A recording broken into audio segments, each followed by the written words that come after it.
ಬೆಂಗಳೂರು ಬೆಳೀತಾ ಇದೆ, ನಗರ ವಿಸ್ತರಿಸ್ತಾ ಇದೆ. ಬೆಂಗಳೂರು ನಗರದ ಈ ಬೆಳವಣಿಗೆಗೆ ಯಾರು ಬೆಲೆ ತೆರಬೇಕು? ಬಿಡದಿಯ ರೈತರು ಬೆಲೆ ತೆರಬೇಕಾ? ಬಿಡದಿಯ ಕೃಷಿ ಪ್ರದೇಶ ಬೆಲೆ ತೆರಬೇಕಾ?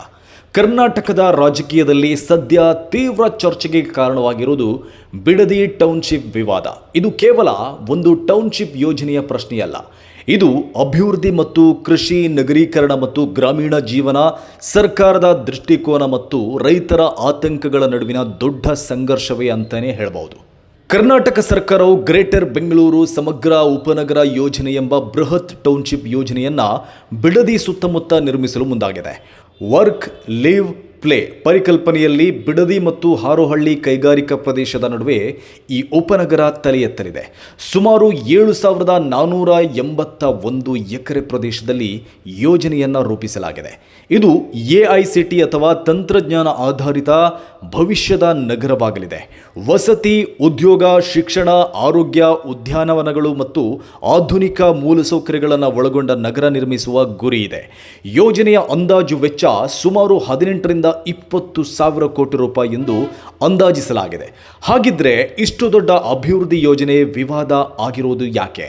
ಈ ಯೋಜನೆಗಾಗಿ ಬಿಡದಿ ಮತ್ತು ಸುತ್ತಮುತ್ತಲಿನ 9 ಗ್ರಾಮಗಳ 7,481 ಎಕರೆ ಭೂಮಿಯನ್ನು ಸ್ವಾಧೀನಪಡಿಸಿಕೊಳ್ಳಲು ಸರ್ಕಾರ ಮುಂದಾಗಿದೆ.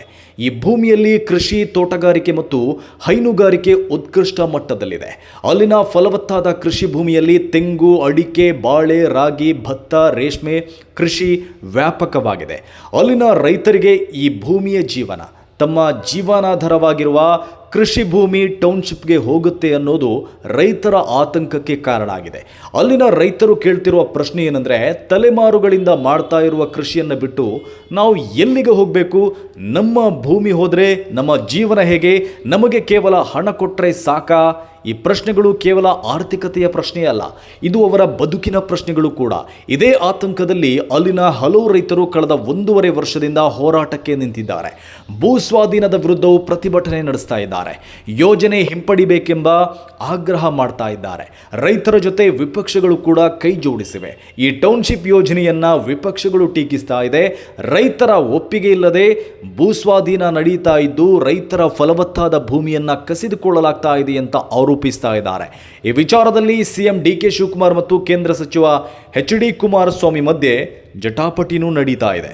ಇದು ಅಭಿವೃದ್ಧಿ ಯೋಜನೆಯಲ್ಲ, ರಿಯಲ್ ಎಸ್ಟೇಟ್ ಯೋಜನೆ ಅನ್ನೋದು HDK ಅವರ ಆರೋಪ. ರೈತರ ವಿರೋಧ ಇರೋದರಿಂದ ಈ ಯೋಜನೆ ಮುಂದುವರಿಬಾರದು ಅಂತ ಮಾಜಿ ಪ್ರಧಾನಿ HD ದೇವೇಗೌಡರು ಕೂಡ ಯೋಜನೆಗೆ ವಿರೋಧ ವ್ಯಕ್ತಪಡಿಸಿದ್ದಾರೆ. ಈ ಯೋಜನೆ ಈಗ ರಾಜಕೀಯ ತಿರುವು ಪಡೆದಿದ್ದು ಈ ಹೋರಾಟ ಕಾಂಗ್ರೆಸ್ ವಿರುದ್ಧ ಮತ್ತು BJP JDS ಹೋರಾಟ ಎಂಬಂತೆಯೂ ಆಗಿದೆ. ದೊಡ್ಡ ಮಟ್ಟದಲ್ಲಿ ವಿರೋಧ ವ್ಯಕ್ತವಾಗಿದ್ದರೂ ಸರ್ಕಾರ ಯೋಜನೆಯಿಂದ ಹಿಂದೆ ಸರಿಯುವ ಸಾಧ್ಯತೆ ಕಂಡು ಬರ್ತಾ ಇಲ್ಲ. ಯೋಜನೆಗೆ ಆ ಪ್ರದೇಶದ 80% ಜಮೀನು ಮಾಲೀಕರು ಒಪ್ಪಿಗೆ ನೀಡಿದ್ದಾರೆ ಅಂತ ಸರ್ಕಾರ ಹೇಳ್ತಾ ಇದೆ. ಸ್ವಾಧೀನಗೊಳ್ಳಲಿರುವ ಒಟ್ಟು ಭೂಮಿಗೆ 6,200 ಜಮೀನು ಮಾಲೀಕರಿದ್ದು ಆ ಪೈಕಿ ಕೇವಲ 1,190 ಮಂದಿಯಷ್ಟೇ ಆಕ್ಷೇಪಣೆ ಸಲ್ಲಿಸುವುದು. ಅದರಲ್ಲಿ 240 ಮಂದಿ ತಮ್ಮ ಆಕ್ಷೇಪಣೆಯನ್ನು ವಾಪಸ್ ಪಡೆದು ಪರಿಹಾರ ಪಡೆಯಲು ಒಪ್ಪಿದ್ದಾರೆ ಅಂತ ಸರ್ಕಾರ ಹೇಳ್ತಾ ಇದೆ.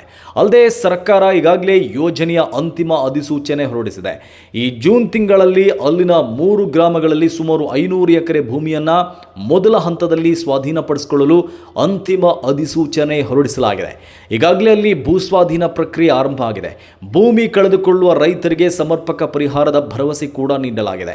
ಪ್ರತಿ ಎಕರೆಗೆ ಗರಿಷ್ಠ 2,55 ಲಕ್ಷ ರೂಪಾಯಿಯಿಂದ ಕನಿಷ್ಠ 2,7 ಲಕ್ಷ ರೂಪಾಯಿವರೆಗೆ ಪರಿಹಾರ ಘೋಷಿಸಲಾಗಿದೆ.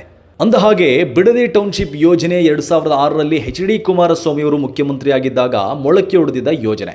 ಇದು HDK ಅವರ ಕನಸಿನ ಕೂಸು ಅಂತಾನೂ ಹೇಳ್ಬೋದು. ಆದರೆ 2 ದಶಕಗಳಿಂದ ಯೋಜನೆ ನೆನೆಗುದಿಗೆ ಬಿದ್ದಿತ್ತು. 2023ರಲ್ಲಿ ಕಾಂಗ್ರೆಸ್ ಅಧಿಕಾರಕ್ಕೆ ಇರದ ಮೇಲೆ ರಾಮನಗರ ಜಿಲ್ಲೆಯವರೇ ಆಗಿರುವ DKಶಿ ಇದನ್ನು ಕೈಗೆತ್ತಿಕೊಂಡು ವಿಶೇಷ ಆಸಕ್ತಿ ತೋರಿಸಿದರು. 2025ರಲ್ಲಿ ಯೋಜನೆಗೆ ಸರ್ಕಾರದಿಂದ ಒಪ್ಪಿಗೆ ಕೊಡಿಸಿದರು. ವರ್ಷದ ಹಿಂದೆ ಭೂ ಸ್ವಾಧೀನಕ್ಕೆ ಪ್ರಾಥಮಿಕ ಅಧಿಸೂಚನೆ ಹೊರಡಿಸಿದರು. ಅಂತಿಮಗೊಳಿಸಲಾಯಿತು. ಈಗ ಡಿಕೆಶಿ ಸಿಎಂ ಆದ 3ನೇ ದಿನಕ್ಕೆ ಈ ಯೋಜನೆಯ ಭೂಸ್ವಾಧೀನಕ್ಕೆ ಅಂತಿಮ ಅಧಿಸೂಚನೆಯು ಹೊರಬಿದ್ದಿದೆ. ಸಿಎಂ ಡಿಕೆ ಶಿವಕುಮಾರ್ ಪ್ರಕಾರ ಇದು ರಾಜ್ಯದ ಭವಿಷ್ಯದ ಯೋಜನೆ. ಬೆಂಗಳೂರು ವಿಸ್ತರಣೆಗೆ ಯೋಜನೆ ಅಗತ್ಯ, ಇದರಿಂದ ಉದ್ಯೋಗ ಸೃಷ್ಟಿಯಾಗುತ್ತದೆ ಅನ್ನೋದು ಅವರ ವಾದ. ಅನೇಕ ರೈತರು ಈ ಯೋಜನೆಗೆ ಒಪ್ಪಿಗೆ ನೀಡಿದ್ದಾರೆ ಅಂತಾನೂ ಹೇಳ್ತಾ ಇದ್ದಾರೆ. ರೈತರಿಗೆ ಸಮರ್ಪಕ ಪರಿಹಾರ ಕೊಡ್ತೇವೆ ಅಂತ ಭರವಸೆ ಕೊಟ್ಟಿದ್ದಾರೆ.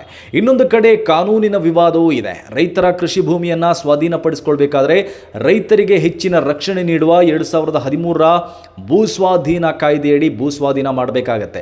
ಆದರೆ ಬಿಡದಿಯಲ್ಲಿ ಹಳೆಯ ನಗರಾಭಿವೃದ್ಧಿ ಕಾನೂನು ಬಳಸಿ ಪರಿಹಾರ ಕೊಡಲಾಗ್ತಾ ಇದೆ ಅನ್ನೋದು ಇನ್ನೊಂದು ವಿವಾದ. 2013ರ ಕಾಯ್ದೆಯ ಬದಲು ಹಳೆಯ ನಗರಾಭಿವೃದ್ಧಿ ಕಾಯ್ದೆಯಡಿ ಪರಿಹಾರ ಕೊಟ್ಟರೆ ರೈತರಿಗೆ ಸಿಗೋ ಪರಿಹಾರ ಮೊತ್ತ ಕಡಿಮೆಯಾಗುತ್ತೆ, ಪುನರ್ವಸತಿಯು ಸಮಸ್ಯೆ ಆಗುತ್ತೆ. ಹಾಗಾಗಿ ಇಲ್ಲಿ ರೈತರ ಹಕ್ಕುಗಳ ಪ್ರಶ್ನೆಯು ಉದ್ಭವಿಸಿದೆ. ಅಲ್ಲದೆ ಯೋಜನೆ ಭೂಮಿಯ ಪ್ರಶ್ನೆಯನ್ನು ಮೀರಿ ಪರಿಸರ ದೃಷ್ಟಿಯಲ್ಲೂ ವಿವಾದ ಆಗಿದೆ. ಯೋಜನೆಯಿಂದ ಸುಮಾರು 2 ಲಕ್ಷ ಮರಗಳು ನಾಶ ಆಗುವ ಸಾಧ್ಯತೆ ಇದೆ. ತೆಂಗು, ಅಡಿಕೆ, ಮಾವು ಮತ್ತು ಬಾಳೆ ತೋಟಗಳು ನಾಶವಾಗುವ ಆತಂಕ ಇದೆ. ಇದರಿಂದ ಹಸಿರು ಪ್ರದೇಶದ ಮೇಲೆ ಪರಿಣಾಮ ಬೀಳಬಹುದು ಅಂತ ಪರಿಸರ ಹೋರಾಟಗಾರರು ಎಚ್ಚರಿಸಿದ್ದಾರೆ. ಈ ವಾದ ವಿವಾದಗಳ ಮಧ್ಯೆ ಬೆಂಗಳೂರು ನಗರ ಬೆಳೀಬಾರದೆ, ಹೊಸ ನಗರಗಳು ನಿರ್ಮಾಣವಾಗಬಾರದೆ ಅಂತ ಪ್ರಶ್ನಿಸುವವರು ಇದ್ದಾರೆ. ಉದ್ಯೋಗಕ್ಕಾಗಿ ಮೂಲಸೌಕರ್ಯ ಬೇಕಲ್ಲವೇ ಅಂತ ಕೇಳುವವರಿದ್ದಾರೆ. ಇವೆಲ್ಲ ಅಭಿವೃದ್ಧಿಯ ಪರವಾದ ವಾದನು ಅಂತ ಅನಿಸುತ್ತೆ. ನಗರಗಳು ಬೆಳಿಬೇಕು ನಿಜ, ಅದರ ಜೊತೆ ಕೃಷಿಯೂ ಉಳಿಬೇಕು, ರೈತರ ಹಕ್ಕುಗಳು ಉಳಿಬೇಕು. ಅಭಿವೃದ್ಧಿ ಅನ್ನೋದು ಕೃಷಿ ಮತ್ತು ರೈತರ ಬದುಕಿನ ಜೊತೆ ಸಮತೋಲನ ಹೊಂದಿರಬೇಕು. ಈ ಭವಿಷ್ಯದ ನಗರವು ಕೃಷಿಯನ್ನ ನಾಶಪಡಿಸಿ ರೈತರ ಭೂಮಿ ಕಬಳಿಸಿ ಮಾಡಿದ ನಗರ ಎಂಬ ಅಪವಾದವನ್ನ ಹೊತ್ತುಕೊಳ್ಬಾರದು. ಅಭಿವೃದ್ಧಿ ಆಗಬೇಕು ನಿಜ, ಆದರೆ ರೈತರ ಬದುಕನ್ನ ಕಸಿದುಕೊಂಡೇ ಅಭಿವೃದ್ಧಿ ಮಾಡಬೇಕಾ ಎಂಬ ಪ್ರಶ್ನೆಯೂ ಇದೆ. ಒಂದು ನಗರದ ಕನಸಿಗಾಗಿ ಒಂದು ಗ್ರಾಮದ ನೆನಪುಗಳನ್ನು ಅಳಿಸುವುದು ಸರಿಯೇ? ಒಂದು AICTಗಾಗಿ ಕೃಷಿ ಸಂಸ್ಕೃತಿಯನ್ನ ಬಲಿ ಕೊಡಬಹುದೇ? ಅಥವಾ ಅಭಿವೃದ್ಧಿ ಮತ್ತು ರೈತರ ಬದುಕು ಎರಡನ್ನೂ ಉಳಿಸುವ ಮಾರ್ಗವಿದೆಯೇ? ಅಭಿವೃದ್ಧಿಯ ಅರ್ಥವೇನು? ರೈತರ ಹಕ್ಕುಗಳ ಮಿತಿಯಷ್ಟು? ಸರ್ಕಾರದ ಜವಾಬ್ದಾರಿ ಏನು? ನಗರೀಕರಣ ಯಾವ ದಿಕ್ಕಿನಲ್ಲಿ ಸಾಗಬೇಕು? ಈ ಎಲ್ಲ ಪ್ರಶ್ನೆಗಳನ್ನು ಬಿಡದಿಯ ಟೌನ್ಶಿಪ್ ಯೋಜನೆ ನಮ್ಮ ಮುಂದೆ ಇಟ್ಟಿದೆ. ಒಂದು ನಗರದ ಬೆಳವಣಿಗೆ ಒಂದು ಗ್ರಾಮದ ಕಣ್ಣೀರಿನ ಮೇಲೆ ನಿಲ್ಲಬಾರದು ಎಂಬ ವಾದವೂ ಇದೆ. ಮತ್ತೊಂದೆಡೆ ಭವಿಷ್ಯಕ್ಕಾಗಿ ಹೊಸ ನಗರಗಳನ್ನು ನಿರ್ಮಿಸಲೇಬೇಕು ಎನ್ನುವ ವಾದವೂ ಇದೆ. ಈ ಎರಡು ವಾದಗಳ ಮಧ್ಯೆ ಬಿಡದಿ ತನ್ನ ಉತ್ತರವನ್ನು ಹುಡುಕ್ತಾ ಇದೆ.